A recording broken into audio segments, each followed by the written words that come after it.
Hi, welcome back.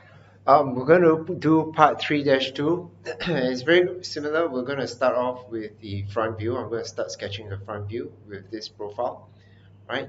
However, I'll not create the radius in the profile. I'll draw them as rectangles, and I'm going to extrude them. And I'm going to use the fillet command to create the rounds. I'm going to use the chamfer commands to create the corners. Then I'm going to do this slot cutout. Last, I'm going to do the hole that's in the center. Okay. So,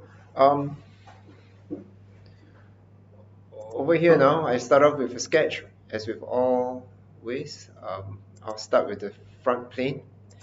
And this time around, I'm going to show you a command whereby I draw a horizontal line. And horizontal line is approximately 60 mm. Oops, sorry, I accidentally clicked the button. Should be the other way around. And I'm going to draw another vertical line. Okay, I'm going to escape them and I'm going to dimension them. Now drawing out the full profile. This will be 60 millimeters, so I'll just write here 60. And this height here will be 36 millimeters.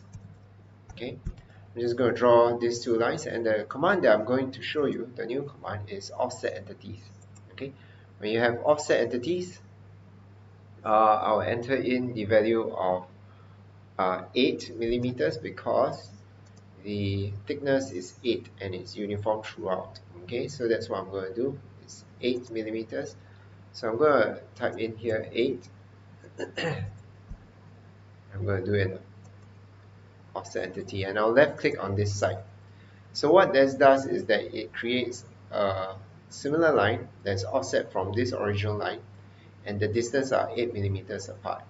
So if you were to change this distance dimension to 2 millimeters, it will readjust back. Okay, so I'll convert it back, and I'm going to finish off by drawing off this line. So this makes it a lot more efficient. This makes it a lot more efficient to draw, right? Yes, it's a closed loop. Now I am ready to extrude. Okay, extrude base, and I'm going to extrude this time round. Instead of extruding from one side, I'm going to choose to extrude from the mid plane. And that's because the part is symmetrical in nature, and later I'm going to make use of the mid plane or the center point over here to align my hole, because my hole is central to it, and the whole entire width is 32 millimeters. Okay, now once this is done, the next command that I'm going to introduce is the fillet command. When I click on the fillet command, I'll enter in the first fillet radius of 8 millimeters. Right, and I hold my center mouse button and I rotate and I select the edge that I want to have the 8 millimeter radius.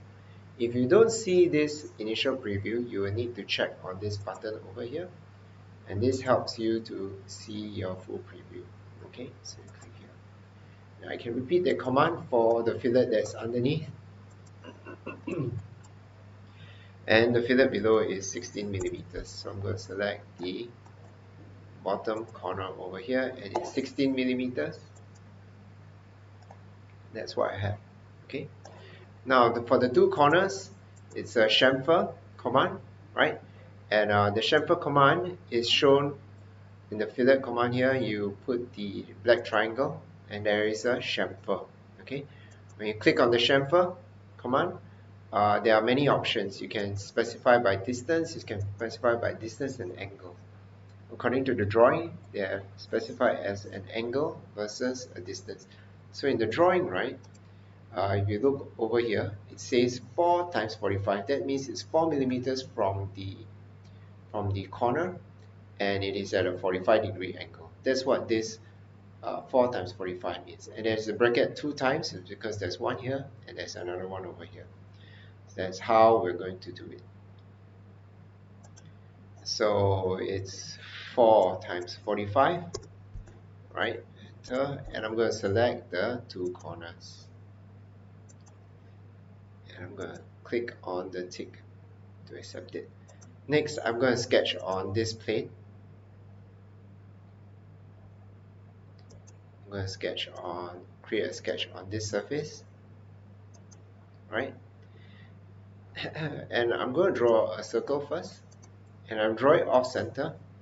And what I'm going to show you is how I move my mouse to either to the circumference or to the center point here. Press the control button and the origin point over here, these 2 points. And what I do is that I choose a horizontal constraint so that the circle is aligned to this horizontally. And that is why when I extruded this part, I extruded from mid-plane so that this point will be in the middle. So this was all predetermined.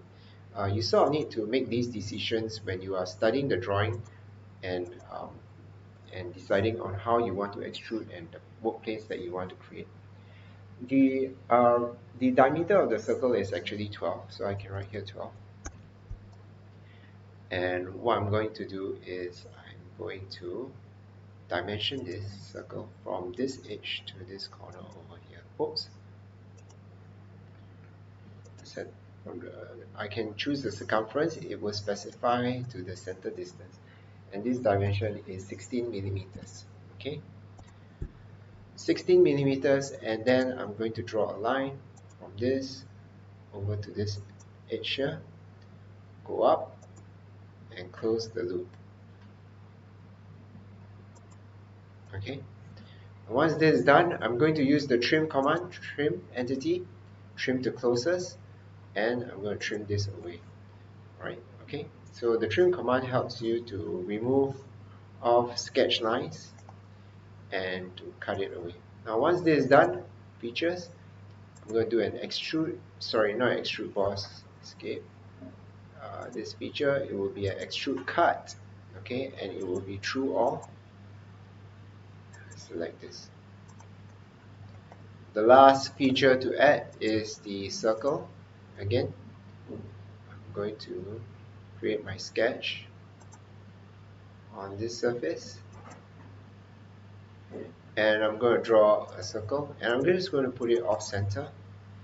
And the same thing, I'm going to select this circle, press Ctrl, I select the orange point over here, and this time round, oh, I selected the arc. I'm going to select this point, Ctrl, and I'm going to select this point. So these 2 points, I'm going to put them vertically. Okay, once they are vertically constrained, then I dimension it horizontally, and the dimension is to the bottom edge, and it is 24 millimeters. So what happens is that you always try to draw it such that it is dimensioned according to the drawing that is given. All right. Now once this is done, you give the diameter of the circle. Sorry, select this edge. The diameter of the circle is diameter 8.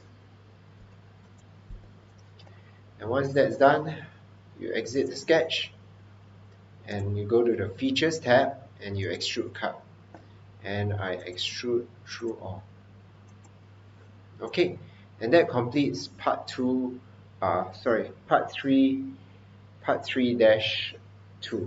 Right? How do you save your files? You go to File, Save As, and then you write part 3 dash. We'll just make use of the old name, part 3-2, and you have saved your part. Okay, your part name will appear on the top, part 3-2. It will appear on the browser tree as well. Right? So this ends the demonstration for creating part 3-2 in SolidWorks.